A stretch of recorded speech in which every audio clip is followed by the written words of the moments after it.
Wow. I've been saying gold was going back below 4,000. I said 3,900 is my next technical level. I said it could even get down to 3,500. And here we are, 3,970 on gold.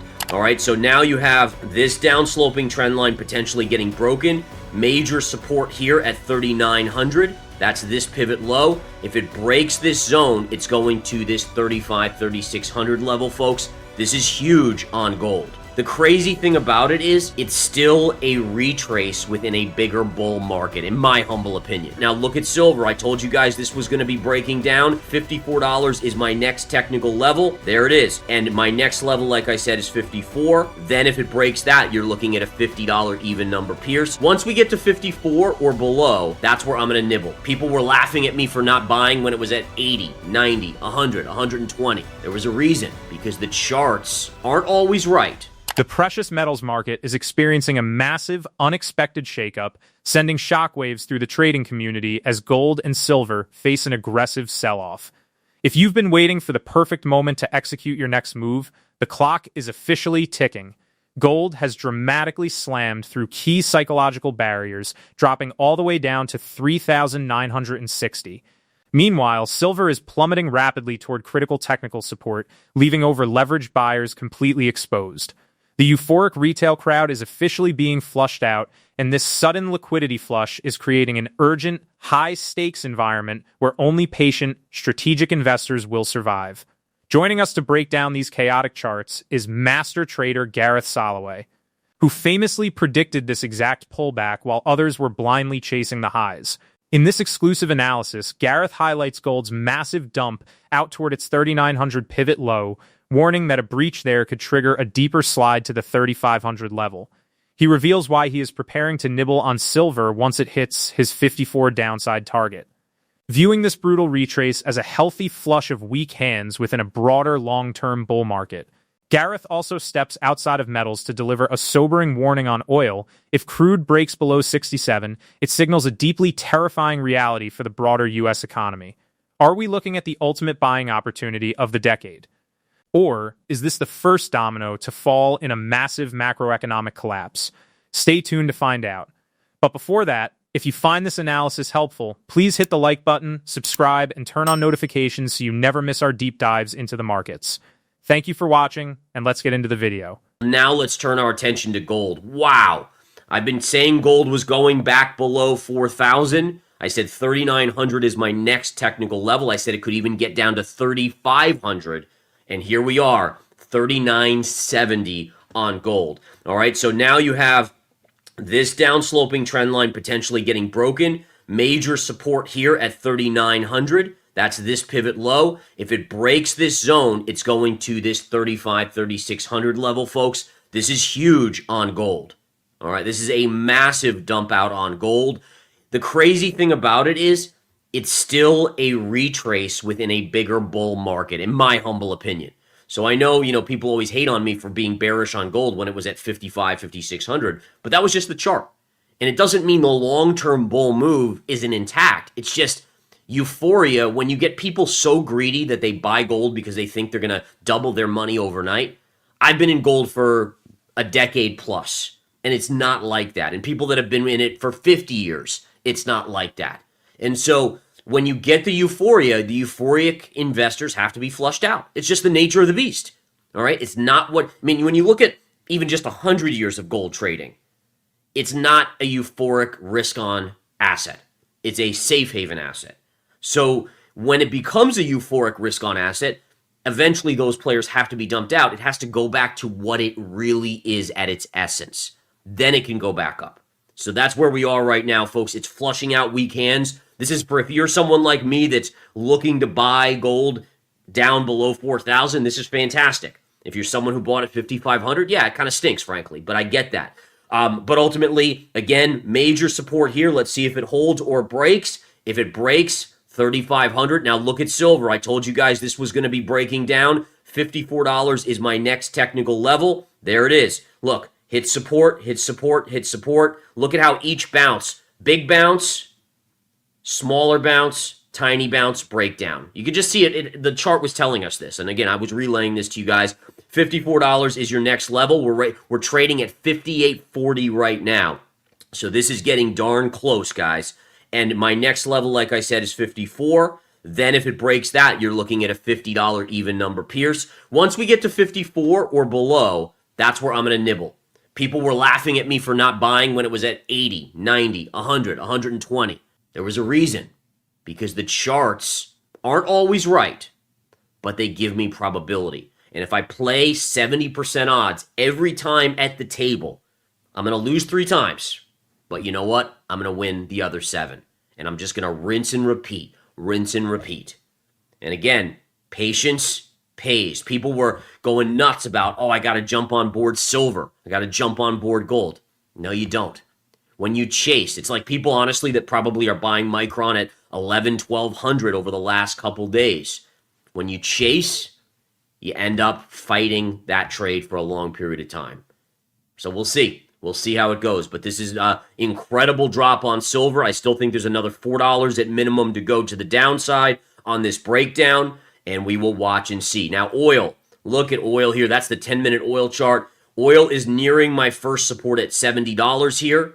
All right, and then gap fill at 67 and change. This is a big level here. Now, if oil breaks below 67, that would tell me something about the U.S. economy. If that happens, that would be very, very scary on an economic front.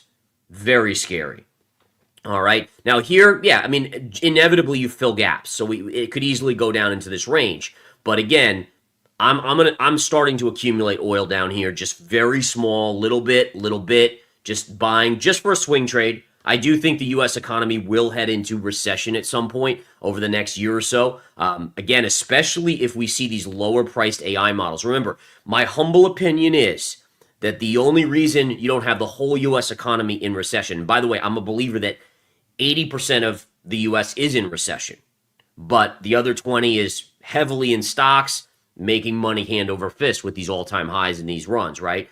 But if you look at what's driving the U.S. economy, it's the capex from AI, and inevitably that looks like it might start to slow down now. And if that slows down and government spending potentially doesn't increase, and that's the big wild card, right? The government spending. But eventually we all know that can't go on forever either. But if, again, that capex slows down, this market and oil even is going a lot lower. Beyond the precious metals meltdown, master trader Gareth Soloway is tracking structural shifts across major indices that every retail investor needs to see. Looking at the charts, the S&P 500 and the Nasdaq are flashing dangerous, unconfirmed technical patterns of lower highs and lower lows. Adding massive pressure to the macro landscape, the US dollar index is absolutely ripping, surging toward the crucial 102 level because the Federal Reserve has suddenly shown a backbone against inflation. Gareth warns this fiat confidence won't last, but for now, it's draining liquidity from alternative assets. Meanwhile, corporate giants are flashing major red flags. FedEx is getting smoked due to terrible forward guidance, and SpaceX's recent stock performance is spelling absolute disaster for the tech IPO market. If tech giants like OpenAI and Anthropic are watching this chaos, they might be forced to rush public before the entire market turns even worse. What does this macro breakdown mean for your portfolio over the next 48 hours? Let's dive deeper into the data. Everyone now watching for Micron earnings after the bell, but let's go back to the S&P daily chart and take a look at where we sit. Here we have the big down day yesterday. We're staging a small bounce on the morning session here. Markets obviously have not opened just yet, but they likely will. Again, are we going to end up making a lower high? I'm still unsure, but it's looking more and more likely. We have our V here and our V here. So that's low and a lower low. And we went over this yesterday, but just to refresh, as we have new viewers every single day. And then we have our high pivot, and this may be a high pivot. We have our mountaintop, which is a high pivot. Here's our mountain up. We're still waiting for the move down here to confirm the secondary mountaintop that would make lower highs. So lower lows and lower highs are looking more and more prevalent, but still unconfirmed here in the charts. All right. NASDAQ, much the same. Again, great fall yesterday, down 3.3%. You can see where the NASDAQ 100 is trading, just up a little bit right here on the morning session. as we continue to follow things on the charts. Now, another big event, and this is causing the metals, dollar is just ripping. Now, the dollar, this is really important here. The last bastion of the dollar resistance, the highest potential before you'd really have to say there's a breakout in the dollar, is this pivot high. Look at the US dollar today, surging to the upside, breaking above my little zone here. The question is, can it get through this 102 level on the DXY? But I'll tell you, man, this ever since the Fed came out and showed that they at least initially have a backbone, that they're not going to roll over and just cut rates, that they're taking inflation seriously, that has now created a scenario where people are interested in the US dollar. It gives confidence in the major global reserve currency, at least for now. Now, I'm going to be the first to tell you that I don't expect that to last, but at least for now, that's what's going on, and we're seeing the US dollar gain traction against other currencies. All right, FedEx is getting smoked on earnings. It is getting a little bounce in the pre-market, but look at the big fall yesterday after hours. Daily chart, look at this. Major trend line. We have broken below that. This is where we're trading pre-market, just above 300. So that is number one. In terms of day trading, my first level is going to be around 290. Then there's another level at 285. But the big one I'm going to be following for a swing trade, and those first two were just day tradable levels, is this one right here at 270. So 270, that is a big level. Gap fill right here, pierced of this pivot low. That'll be a level that I watch. But more importantly, a stock that was in a subsequent or consecutive uptrend. Look, trend line hit, bounces. Trend line hit, bounces, bounces. Again, is now you're going to get a gap below that. And that, again, is a warning sign for FedEx. Now, listen, FedEx's earnings were actually pretty good. The problem was their guidance. It's always about the guidance. Remember, earnings are what happened last quarter. Guidance is what's happening this quarter. Does the market and investors care about last quarter? Not really. They care about what's coming up. Markets are always pricing in the future. And speaking of which, SpaceX, again, yesterday pierced where it became public for public investors, for retail.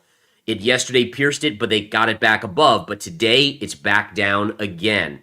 And remember, $135 is where all insiders were able to get it. Retail that got lucky and got in the lottery and got it. Some people got a few shares there as well. Not many, obviously. But my point is that this is not a good look for the IPO market. Like if you're Anthropic, if you're OpenAI, this is not what you want to see, where these stocks are almost back to where it went into insiders. So again, does this make them hesitate? I wouldn't think yet, but I think they have to be thinking, we need to get these things public before things turn even worse for the overall market. The final puzzle piece to watch is the ultimate breakdown of stock market psychology as the AI-driven hype cycle reaches a critical tipping point.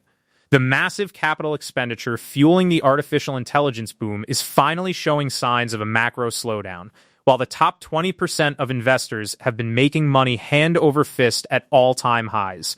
Gareth Soloway drops a sobering truth bomb. 80% of the real U.S. economy is likely already feeling the squeeze of a silent recession. If tech capital expenditure continues to dry up and government spending hits a hard wall, the artificial props holding up this euphoric market are going to completely give way. The charts are giving us the exact probabilities. And the smart money is already shifting to defensive positioning. Are you going to be caught chasing the tail end of a dying tech rally? Or are you prepared to build generational wealth when the ultimate market reset hits? Share your thoughts in the comments section below. If you found this breakdown helpful and want to stay ahead of these historic market moves, make sure to like, subscribe, and turn on notifications so you never miss an update. Your support helps the channel grow and keeps you informed when the markets shift next.